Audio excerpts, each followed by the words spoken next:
Hello, my name is Kiriath, and today we're going to have a little talk about the upcoming Deathwatch codex, because there's been a little hint of information dropped about that, and the combat roster that is now available on the Warhammer community website.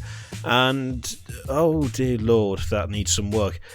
So first of all, before we get into it, I just want to say thank you very much for the response to last Thursday's video, which is literally just 20 minutes of me complaining.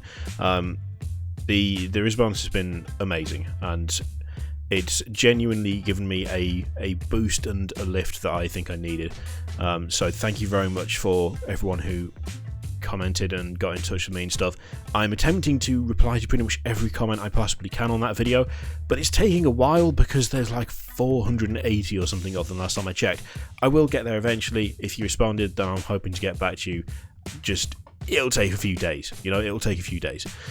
Anyway, let's have a quick chat about this Deathwatch stuff on the combat roster, because there's a couple of weird things going on. Firstly, the Deathwatch codex, which will be available this week. Yeah, it's Monday, so this week. There's a little thing that was mentioned in the Warhammer community site in the article about it, that says very clearly you'll be able to assemble your Primaris Space Marines into Fortis kill teams, mixed formations that allow you to combine the strengths of intercessors, reavers, aggressors, and inceptors into a cohesive and powerful whole. We're very excited about this codex, and we'll be running some in-depth previews next week to help you prepare. I'm looking forward to the previews because I want to see what they do, but straight away something jumped out at me about that sentence. Mixed formations, I don't know what happened to my voice there, mixed formations that allow you to combine the strengths of intercessors, reavers, aggressors, and inceptors.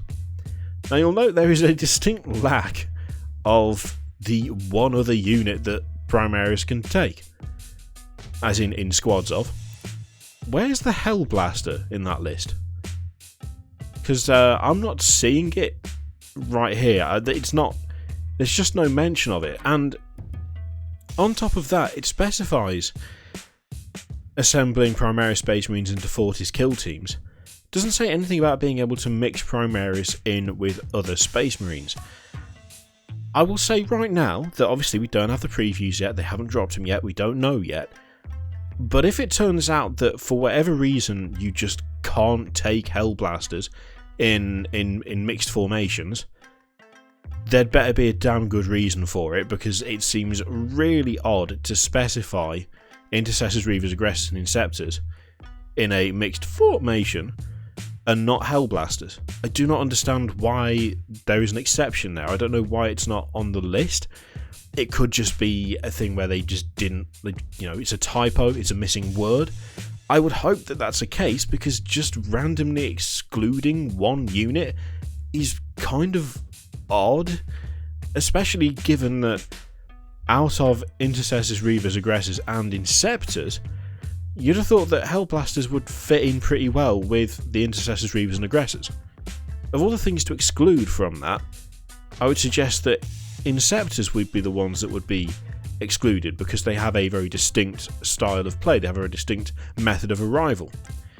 Intercessors, reavers, and aggressors, not so much. So either it's just a mistake, and there will be the ability to take Hellblasters, or there needs to be a really good explanation as to why you just can't take one other unit. We'll have to wait and see. I'm looking forward to looking through the previews, to be honest, because Deathwatch are very unique in the way that they're made up and the way that they function. So with any luck, the codex will do them justice. I really do want to see standard Space Marines and Primaris Space Marines being put together in squads. That would be ideal, that would be perfect. Whether that will turn out to be the case, I don't know, but I do hope that that's the case. Now, combat roster. So, the combat roster is now available on the Warhammer community site. I'm going to go ahead straight away, and I'm going to say that I don't think it should be. Because it's not done. It's not finished. It's not ready. They already said that this would be the case, but I think it's worth pointing out again. Right now, this thing is power level only. So if you want to use it for serious list building, if you want to use it for tournament list building, if you want to use it for detachments even, You cannot do that. There's no way to filter detachments in any capacity. There is no way to look at points values. There is no way to do any of that. It's just power level, and that's it, which is fine. At least I don't think there's points. I might just be blind. I was playing with it earlier, but I'll be honest, it didn't take long for me to stop playing with it because it's very, very limited in what it can do.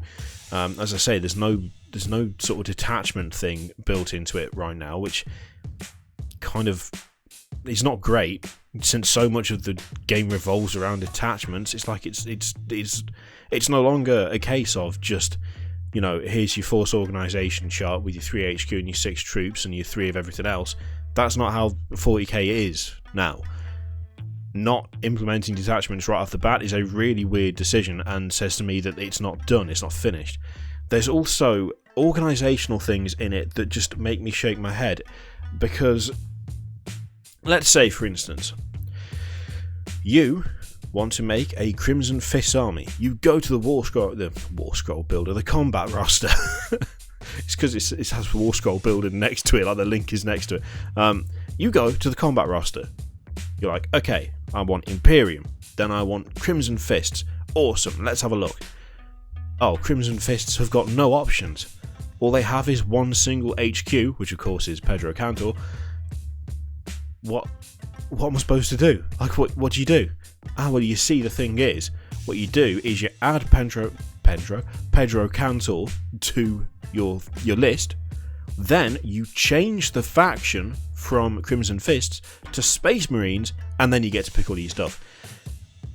Why all of the Space Marine options are not just in Crimson Fists, I don't know. It's such a backwards way of doing it.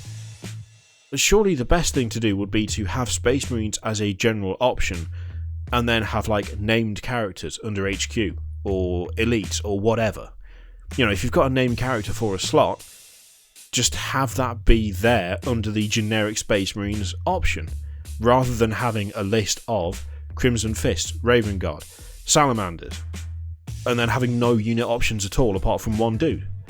Like, the organisational structure of it makes absolutely no sense, and it's not obvious that that's what you need to do. And it's the same thing with things like Blood Angels and Dark Angels. So you go to make a Blood Angels list using the combat roster, and if you select Dark Angels, all you have are units that are exclusive to Dark Angels. You don't get a list of all the units that Dark Angels can take, you get a list of units that only Dark Angels can take, and then you have to change it again to Space Marines to be able to populate that list with stuff that's available to both.